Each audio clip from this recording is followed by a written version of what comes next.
We're starting off with the most iconic Grand Slam tournament, Wimbledon. At Wimbledon, the grass courts don't forgive. They reflect. Every error is amplified, every hesitation punished, but Wimbledon transforms that grass into legend. It begins in 1877 on a rectangle of turf behind the All England Croquet and Lawn Tennis Club in London. 22 amateurs show up, one net, one court, and a 25-shilling entrance fee. The final draws about 200 spectators. Spencer Gore, the champion, calls tennis a passing fad, irony immortalized. But the crowd grows, and so does the myth. By 1884, Wimbledon introduces the ladies' singles. Maud Watson, in a corset and petticoat, becomes its first female champion. The same year, the men's competition is flooded with top players as international stars join. The stage is no longer provincial, it's global. Early tournaments featured a challenge round, where the defending champion only played the final. That format lasted until 1921, when they abolished it for fairness. In 1922, the tournament moved to Church Road, now home to the iconic center court. Its ivy-covered facade and wooden stands soon became sacred ground. Unlike other slams, Wimbledon never abandoned its roots. When Roland Garros embraced clay in Australia and New York turned to hard courts, Wimbledon doubled down on grass, the fastest, slipperiest surface in tennis. Grass rewards aggression, punishes patience. Points rarely last more than 4 shots. Players have less than a second to react, and that changes everything.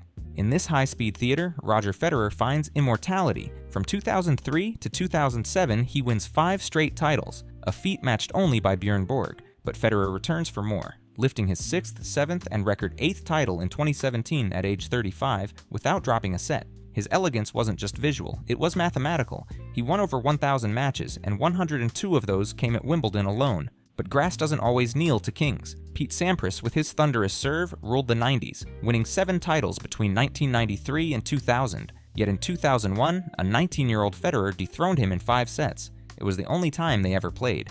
The moment one era whispered goodbye and another whispered hello. The women's game has its own empress, Martina Navratilova. From 1978 to 1990, she wins 9 titles, including 6 in a row. Her left-handed serve and volley dismantled the rhythm of baseliners. Chris Evert, her great rival, had 18 majors, but only 3 Wimbledons. On grass, Martina ruled alone.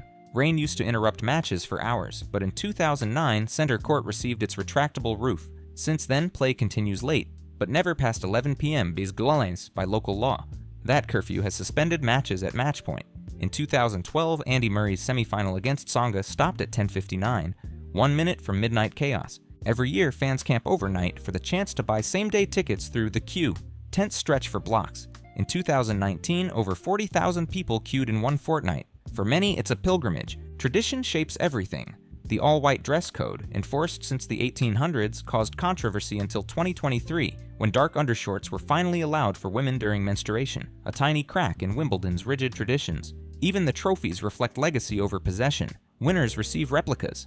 The real ones, the Gentleman's Gilt Cup and the Venus Rosewater Dish, remain at the All England Club, untouched by time. Equal prize money didn't arrive until 2007 after Venus Williams campaigned publicly saying Wimbledon's history is built on champions, not just men. Today, winners earn over £2.7 million, but no player enters for the check. They enter to etch their name beside giants. Wimbledon was cancelled only for world wars and once for COVID-19 in 2020, the first non-war cancellation in 143 years. Even then, the club had pandemic insurance. The payout? £114 million. Wimbledon was prepared for the unimaginable, because it always is, and now a new name glows on the board. Carlos Alcaraz, who wins in 2023 and 2024, defeating Djokovic both times. His athleticism, fearless angles, and childlike joy signal a changing era. But in 2025, Jannik Sinner ends that streak, in 5 sets, on that same holy grass. Each summer, for 2 weeks, the lawn is manicured to 8mm height and 42,000 kilograms of strawberries are served. This isn't just a tournament, it's a ritual. But what happens when you flip the calendar, turn up the heat, and drop the best players on melting asphalt at the edge of the world? Up next is the tournament from down under, the Australian Open. What happens when the season begins with a furnace? When players face 104 degrees Fahrenheit heat before even touching a tennis ball? Welcome to Melbourne in January, the Slam Down Under. The one they used to skip, now the one they desperately chase. The Australian Open begins in 1905, not in a grand stadium, but on a humble cricket ground in Melbourne with only 17 men. It was called the Australasian Championships, and for decades it struggled for legitimacy. Why? Because nobody wanted to make the trip. The tournament sat at the far edge of the world. Flights were long, expensive, and brutally inconvenient. The best European and American players just didn't come. Bjorn Borg never played it. John McEnroe skipped it 10 times. Even Chris Evert, despite her 18 slams, played it just 6 times in her career, winning it in the 60s, 70s, or early 80s. It was like finding treasure in a locked vault no one had the key to. Everything changed in 1988. The tournament moved to a new complex, Melbourne Park, with high-tech rebound ace hard courts, a retractable roof, and international respect. Suddenly, the Happy Slam wasn't just accessible, it was necessary. Hard courts don't play favorites. They don't favor the spin of clay or the speed of grass. They reward versatility. That's why it's become the most unpredictable of the 4 majors. So it seemed, until Novak Djokovic showed up. From 2008 to 2023, Djokovic wins 10 Australian Open titles. His record in Melbourne finals? 10-0. Perfect. Flawless. Unmatched. He doesn't just win here, he thrives under the pressure and the heat. His 2012 final against Rafael Nadal lasts 5 hours and 53 minutes, the longest Grand Slam final in history. 2 warriors, drenched in sweat, collapsing between points. Djokovic wins, just barely. His ability to recover between points on these hot, bouncy courts defies biology. His flexibility, endurance, and mental control seem tailored for Melbourne. "It's my most successful slam," he says, but it's more than that. It's his fortress. The women's all-time record belongs to Margaret Court, an Australian legend with 11 titles, but 7 of those came in the amateur era, before the global talent pool deepened. In the Open era, Serena Williams defines dominance here. 7 titles, her last coming in 2017, when she was 8 weeks pregnant. She didn't drop a set the entire tournament. That year, she beat her sister Venus in the final, then quietly disappeared from tennis for over a year to become a mother. When she returned, she chased Margaret Court's 24 slam record with the fire of someone who wasn't done rewriting history. But the heat never goes away. In 2014, the court temperature hit 69 degrees Celsius, 156 degrees Fahrenheit. Balls melt, shoes warp, players suffer heat stroke mid-match. The Australian Open introduces an extreme heat policy, but it's only used at the brink of collapse. Matches continue until rackets slip from players' hands. And yet the atmosphere, electric. The Rod Laver Arena at night glows under the lights. Music, drinks, sunburnt fans, and tank tops. It's tennis with a rock concert vibe. Nowhere else does tennis feel this alive. In 1977, the tournament happens twice, once in January and again in December due to a calendar shift. In 1986, it disappears entirely. That's how wild the scheduling used to be. Today, it's the vital opener of the slam season. Now, let's go where speed dies, rallies stretch forever, and one man turns red clay into an empire, Roland Garros. Red clay stains everything, your shoes, your socks, your soul. It slows time, stretches points, and reveals who's truly willing to suffer. But why has one man turned this slow, grinding surface into his personal kingdom? The year is 1891, and the French championships begin modestly. 5 men, all from French clubs playing on sand and cinders. No international flair, no Roland Garros name, just quiet matches on courts that looked more like dried mud than sport arenas. For over 30 years, it remains a national secret, until 1925, when foreign players are finally allowed in.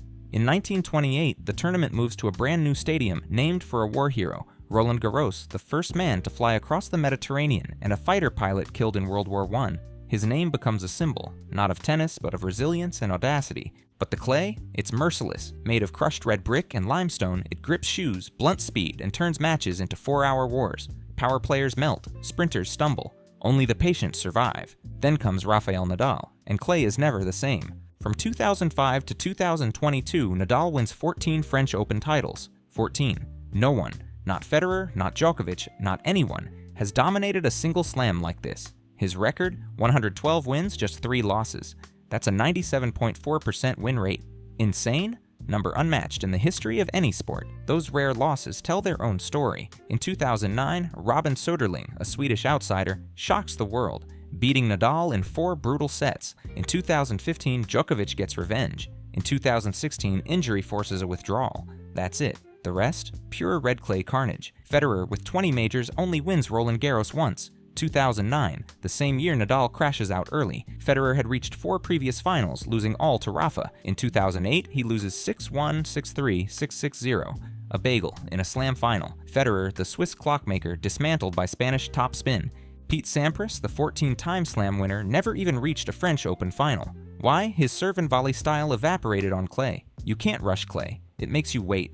On the women's side, Chris Evert owns the surface. From 1974 to 1986, she wins 7 titles, loses only 6 matches, and carves out a style defined by unwavering patience. Her rivalry with Martina Navratilova is historic, but in Paris, Evert always has the edge.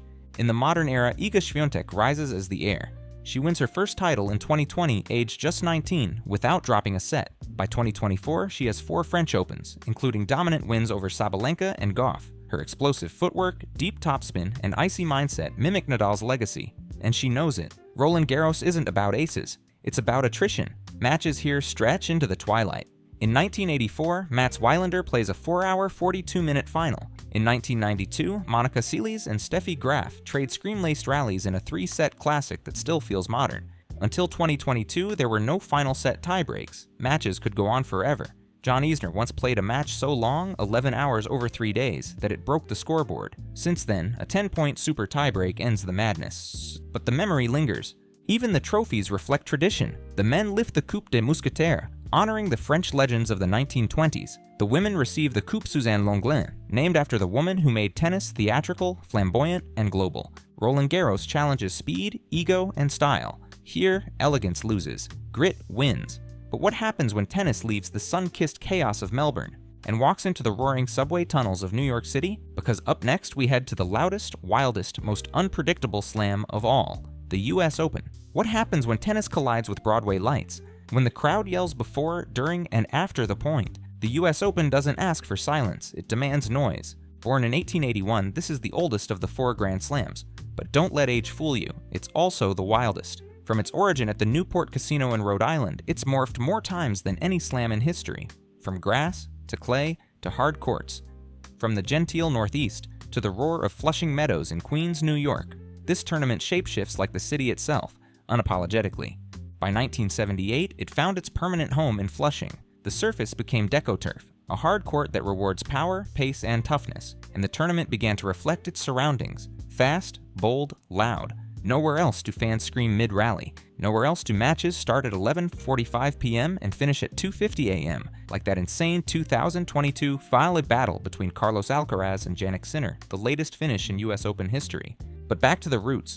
This was the first slam to offer equal prize money thanks to Billie Jean King, who pressured the organizers in 1973. That year, men and women both earned $25,000. Fast forward to 2023, and that number crosses $3 million per champion. The US Open didn't just change tennis, it helped change sport. It was also the first to introduce tiebreaks in 1970, creating the modern version of tennis as we know it. Without them, the nightmarish 70-68 fifth set between Isner and Mahut in 2010 might have happened here, not Wimbledon. Instead, the Open introduced a super tiebreak for final sets in 2022, making sure matches ended before dawn. But what about the champions? 3 men hold the Open era record for most men's titles: Pete Sampras, Roger Federer, and Jimmy Connors, all with 5. Federer's reign from 2004 to 2008 was nearly mythic. That's 35 consecutive match wins, 5 titles in 5 years, domination so absolute that some thought he'd never be dethroned in New York. And then he was. Since 2009, chaos took over.